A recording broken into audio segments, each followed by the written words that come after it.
Hey guys, my name is Rasheed Philips and welcome to Smoke Sessions. Today I've partnered up with my amazing friends over at Kingsford, Masterbuilt, and the Home Depot to bring you some new techniques to help you become a master of your flavor.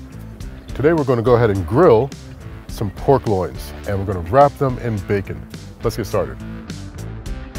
Got our pork loin here.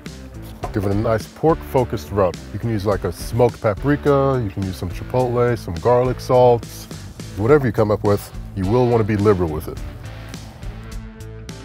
We're going to cut these in half and then start wrapping with bacon. If you have friends over or kids, this is a great part of the cook to get them involved.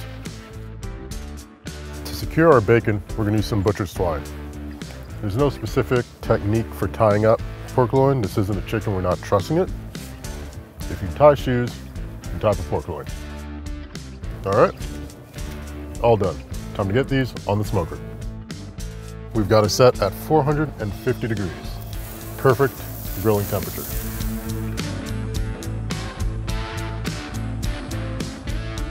We've pulled our pork loin off of our smoker.